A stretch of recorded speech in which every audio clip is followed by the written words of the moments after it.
Hola chicas, ¿cómo están? De nuevo la profe de geografía por acá.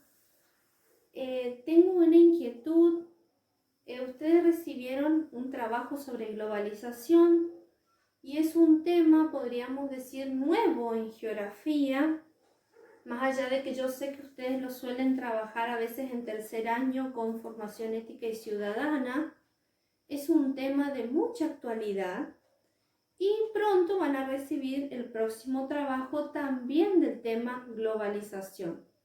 Entonces yo considero necesaria esta explicación, aclararle algunas ideas para que ustedes puedan hacer de la mejor manera posible sus trabajos. ¿Sí? Bien, vamos a comenzar por ¿qué es la globalización?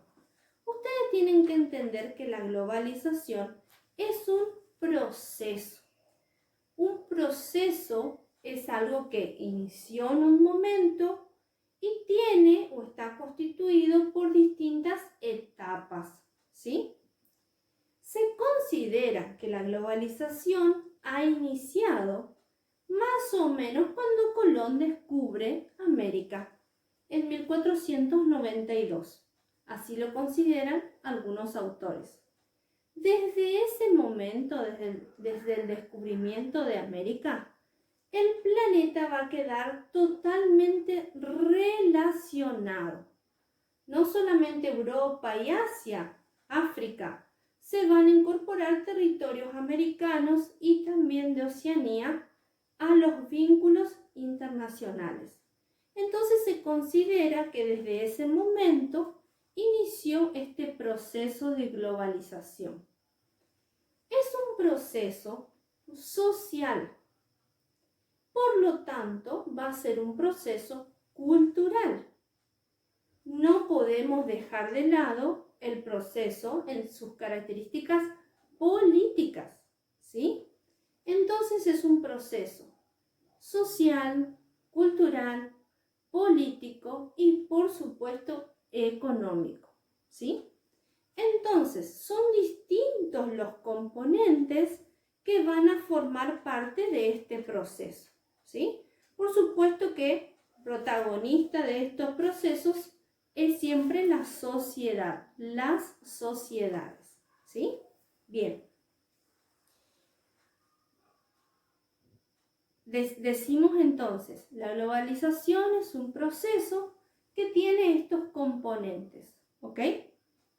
La globalización que nosotros vamos a estudiar en geografía es una etapa de la globalización conocida como globalización neoliberal.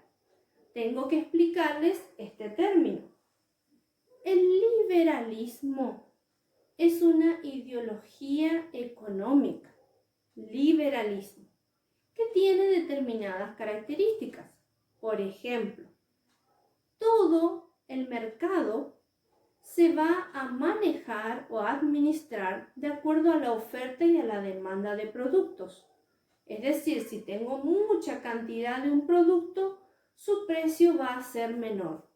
Si tengo escasez de un producto, su precio va a ser mayor, ¿sí? Y por supuesto también tiene que ver con la demanda. Si muchas personas quieren conseguir un producto, por ejemplo, porque está de moda, ¿sí? O por ejemplo, porque es algo nuevo, ese producto también va a tener un costo elevado, porque muchas personas lo quieren comprar, ¿sí? Entonces, el liberalismo basa todo el mercado de acuerdo a la oferta y a la demanda de esos productos, ¿sí? ¿Por qué hablamos de globalización neoliberal? La globalización neoliberal va a comenzar aproximadamente en la década de 1990. ¿Por qué? Un poquito antes, 1989, se produce la caída del muro de Berlín en Alemania. Con ese hecho histórico de importancia internacional, el socialismo, que es un sistema económico, se va a debilitar totalmente y va a pasar a tener la hegemonía total el capitalismo. que es otro sistema económico. Es el sistema económico reinante en la gran mayoría de los países del mundo. Entonces, a partir de ese momento, 1990, el capitalismo toma todo el protagonismo y se va a hablar de un nuevo liberalismo. Entonces se define como neoliberalismo, donde nuevamente les vuelvo a decir, la oferta y la demanda de los productos van a administrar el mercado de todos los productos, bienes, servicios que se comercializan, incluso las divisas, el dinero, ¿sí? Bien. Entonces, la globalización neoliberal vamos a estudiar en geografía. Tenemos que tener en cuenta entonces, desde 1990 hasta la actualidad 2020, ¿sí? En estas décadas, ¿qué ha ocurrido en el planeta? Ya viene también de antes, por supuesto, estos procesos, ¿sí? Tenemos una, digamos, clasificación de países y ustedes saben, conocen, porque siempre están informados. Existen los países ricos y los países pobres.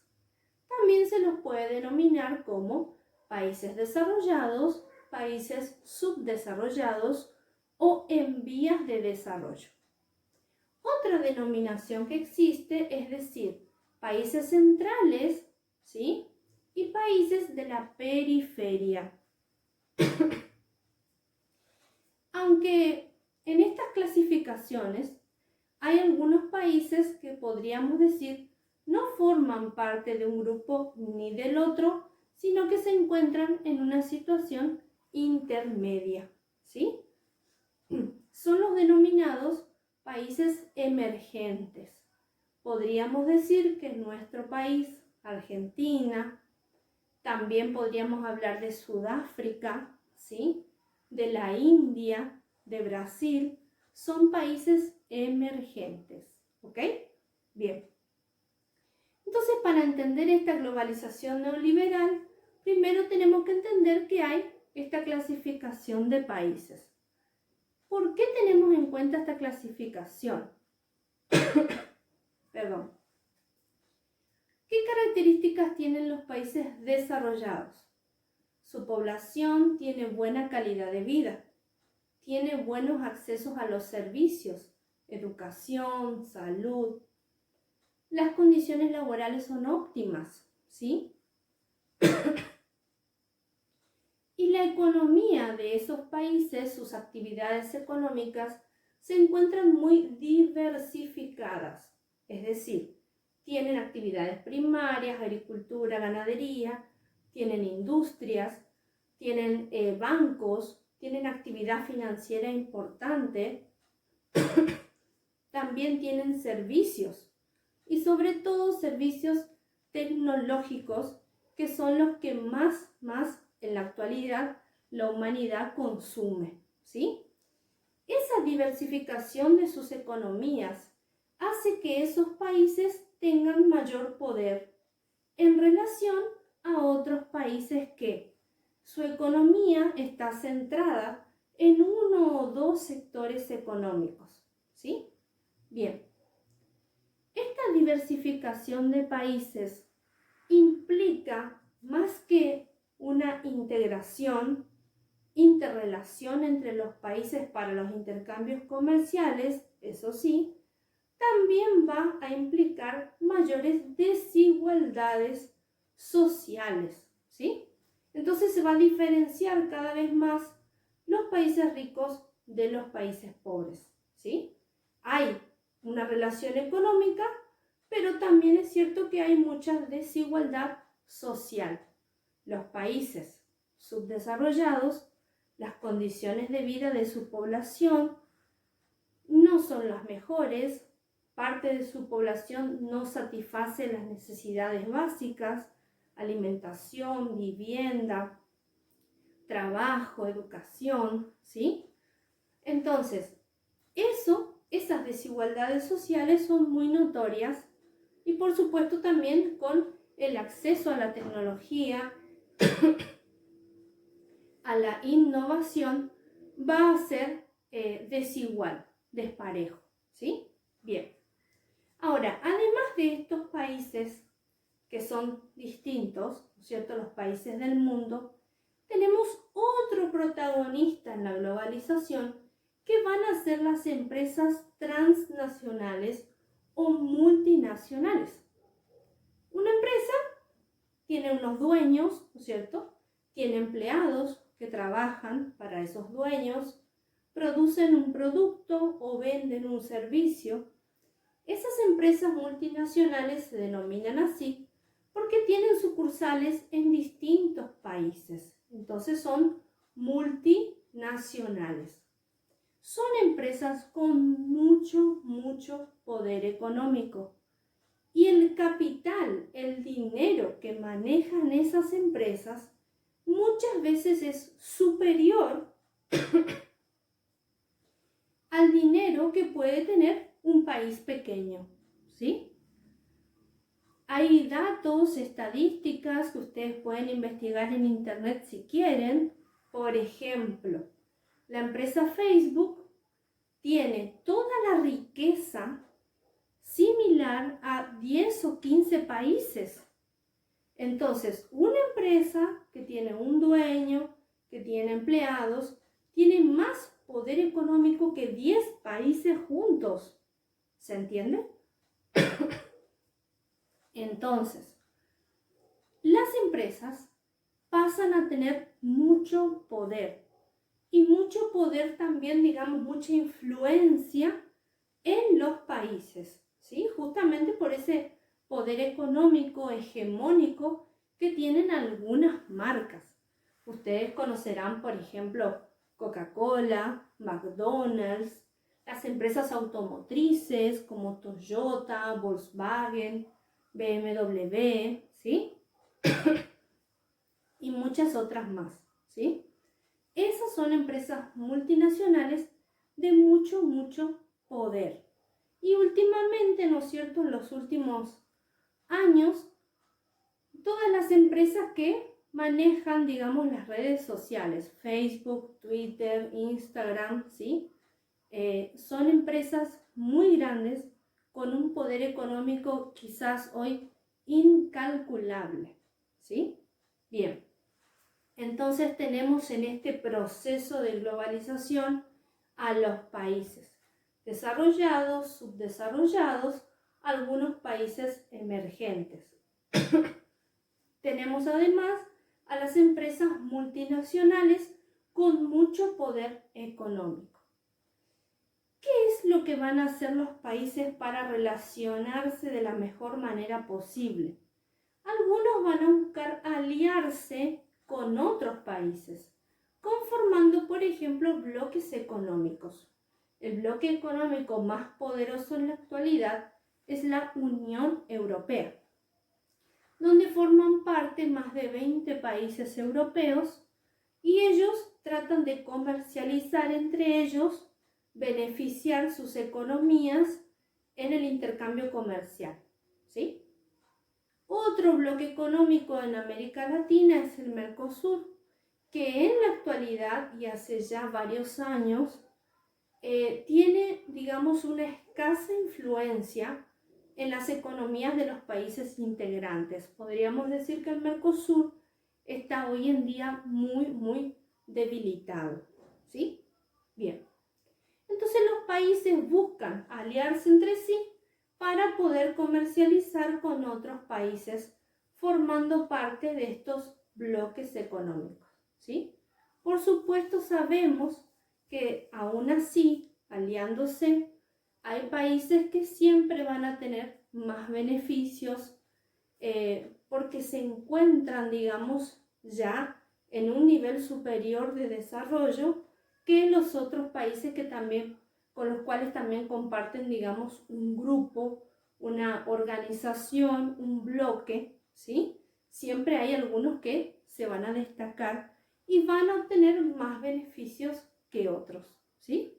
Entonces, los países se alían formando bloques económicos para fortalecer sus economías y los intercambios comerciales con otros países. Pero además de los bloques económicos, existen organizaciones internacionales. La mayor, la principal, es la ONU, Organización de Naciones Unidas, ¿sí?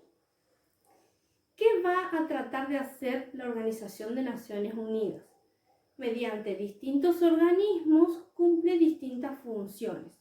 Los países forman parte de esa organización cuyo objetivo principal es mantener la paz en el mundo, que sabemos que ese objetivo todavía no se ha logrado, ¿sí?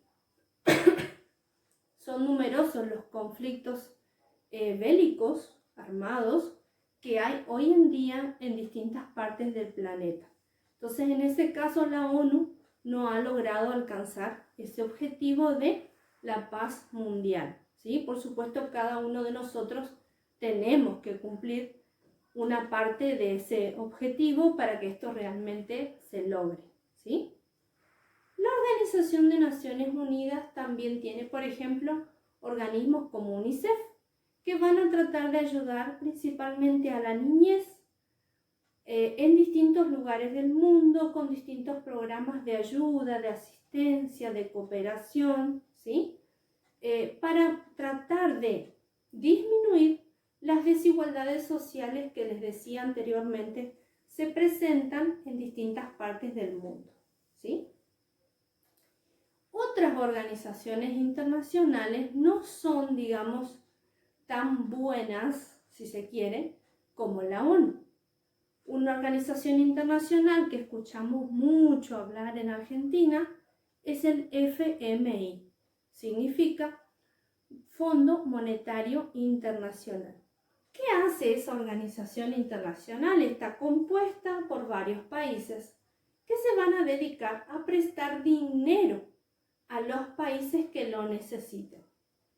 Por ejemplo, el FMI está conformado por algunos países centrales desarrollados como Estados Unidos, Francia, Alemania, Canadá, Japón.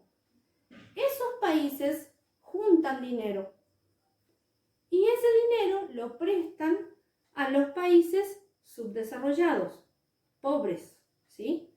Los países pobres piden ese préstamo y, digamos, en forma permanente van a mantener esa deuda que se denomina deuda externa, porque es un préstamo que han contraído que en algún momento les sirve ese dinero que reciben, pero después tienen que devolverlo, ¿sí?